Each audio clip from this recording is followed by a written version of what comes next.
Tokyo का Shibuya इलाका, जहां 21 साल की एक खूबसूरत लड़की अकारा रात के अंधेरे में एक सकरी गली से अपने घर लौट रही थी।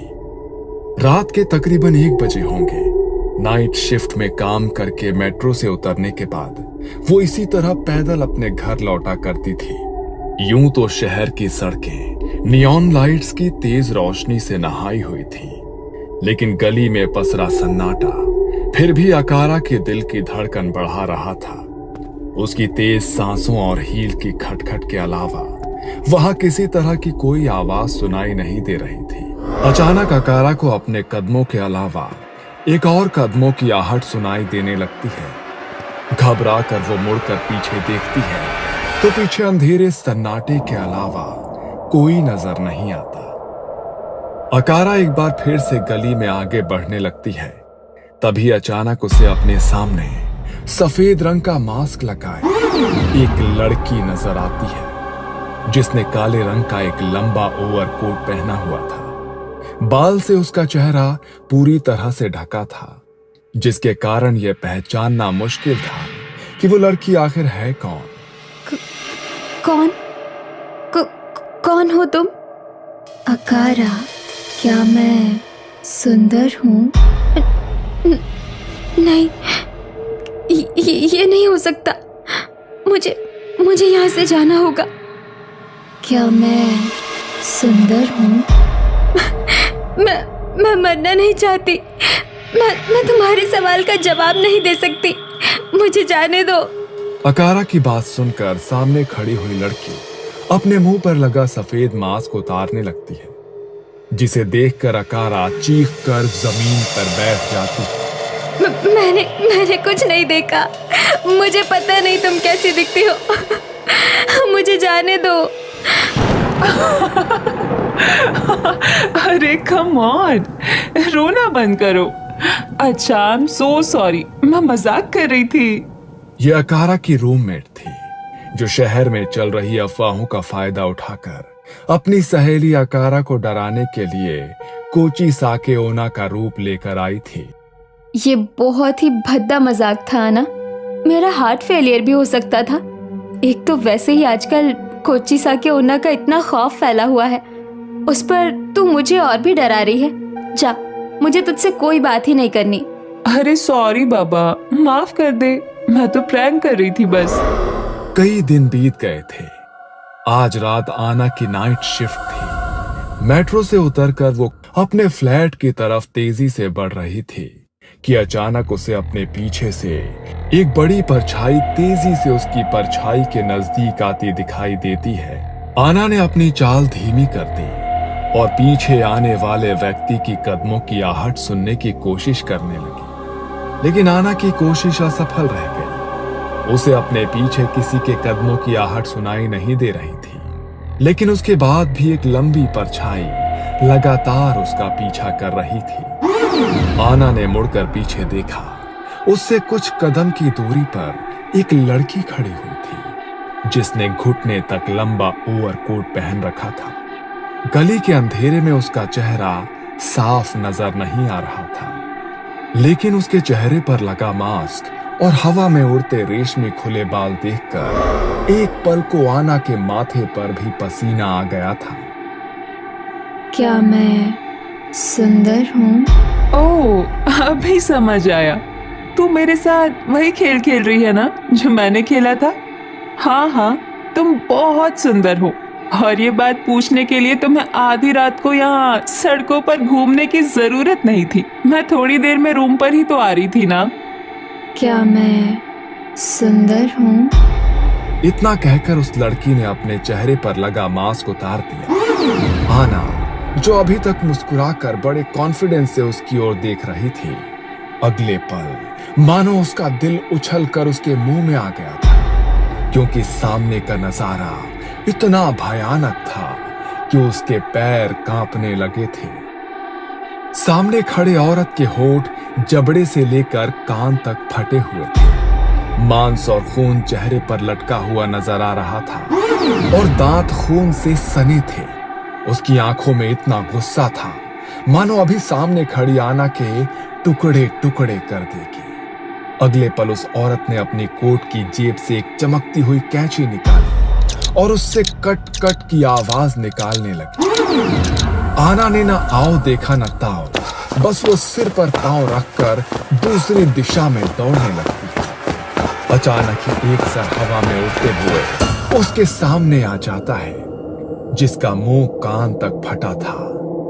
अपने सामने हवा में लहराते एक बिना धड़ के सर को देखकर आना जोर से चीखती है और जोर जोर से रोने लगती है। जाने दो मुझे, जाने दो। मैंने क्या बिगाड़ा है तुम्हारा? अगले ही पल उस औरत का बाकी का शरीर भी हवा में उड़ते हुए आना के नजदीक आता है और फिर बाकी का शरीर भी जाकर सर से जुड़ जाता है। इसके बाद कैंची हाथ में लेकर वो औरत आना की ओर बढ़ने लगती है।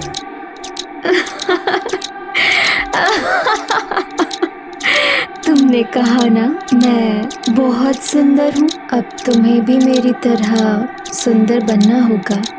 बनोगी ना? नहीं नहीं नहीं, मुझसे गलती हुई। तुम बिल्कुल भी सुंदर नहीं हो। नफरत है मुझे तुम्हारे चेहरे से। तुम इतनी भद्दी हो कि तुम्हारी तरफ कोई एक पल भी नहीं देख सकता। क्या कहा? मैं खूबसूरत नहीं हूँ? मैं तुम्हें खूबसूरत नहीं लगती? ठीक है, अगर मैं खूबसूरत नहीं हूँ तो शहर में कोई भी खूबसूरत नहीं रहेगा। अब तुझे भी मेरी तरह बनना होगा।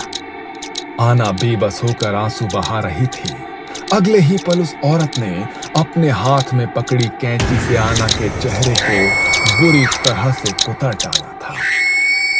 उसकी दिल दहला देने वाली चीखों ने गहरी नींद में सो रहे टोक्यो शहर की नींद उड़ा दी थी और कुछ ही देर में शहर के लोग आना की डेड बॉडी को घेर कर खड़े हुए थे। गली की दीवारें खून से लाल दिखाई दे रही थीं, लेकिन हमला करने वाले का कोई भी अता पता नहीं था। सुबह तक पूरे शहर में यह खबर आग की तरह फैल गई थी। आना की खून से लिपटी लाश और फटे चेहरे को देखकर शहर की आम जनता में बहुत डर फैल गया था। आना की मौत के बाद शिबुया की गलियों में निकलने से पहले लोग कांपने लगे थे। कई मौतों के बाद पुलिस के हाथ में कोई सुराग नहीं लगा था कि आखिरकार एक के बाद एक हो रही इन हत्याओं के पीछे आखिर किसका हाथ है।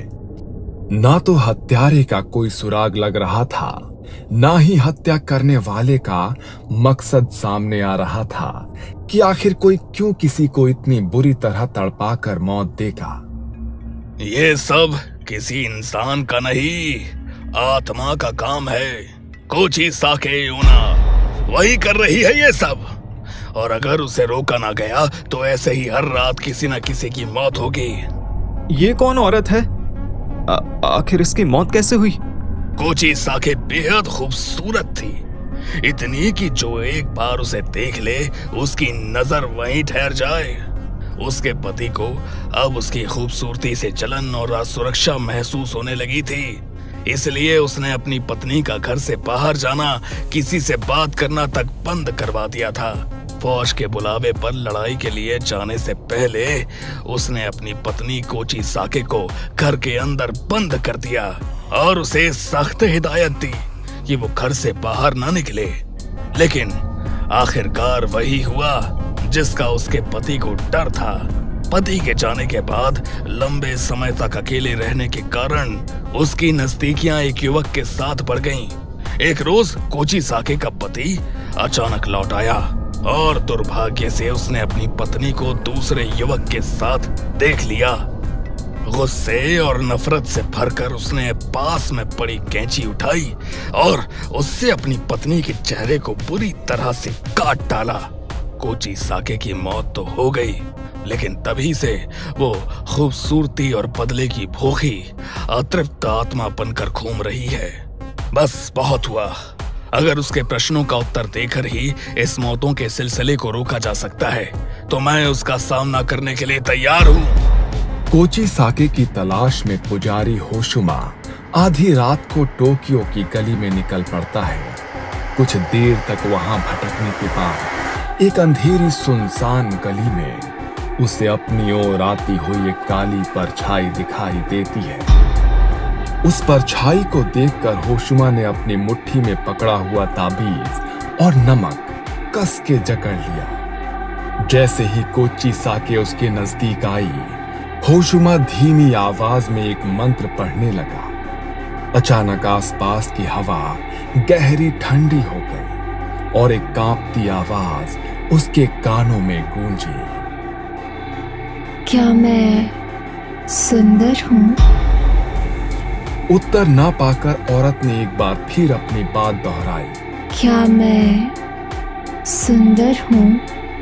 और उसी के साथ चीखते हुए उसने अपना मास्क हटा दिया। उसकी भयानक चीख और खून से सने कटे फटे चेहरे को देखकर होशुमा ने किसी तरह खुद को संभाला और कोची साके की बात के जवाब में मुट्ठी में बंद नमक और वो ताबीज उसकी ओर उछाल दिया।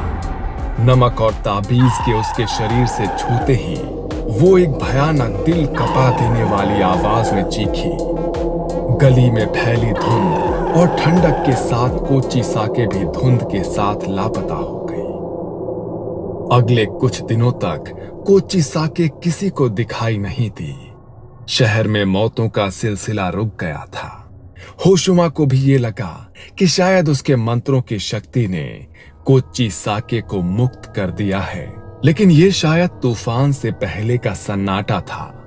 अगले पल क्या होने वाला है होशुमा को अंदाजा भी नहीं था। आधी रात का समय था।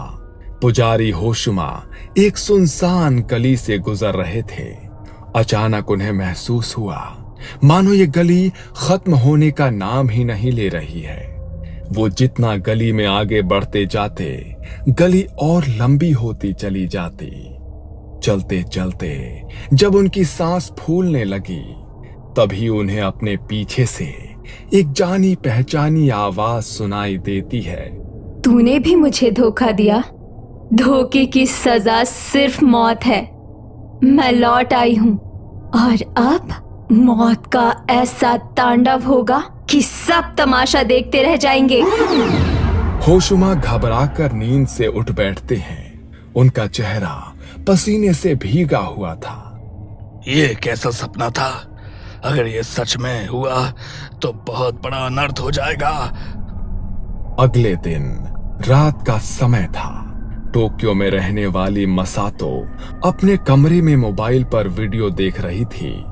अचानक ही उसकी मोबाइल की स्क्रीन ब्लैक हो जाती है और फिर मोबाइल स्क्रीन पर एक चेहरा उभरता है जो कोची साके ओना का था। जबड़े से लेकर कान तक फटा हुआ चेहरा और खून से सने दांतों वाली औरत को चीखते हुए देखकर मसातो के हाथ से फोन छूट जाता है।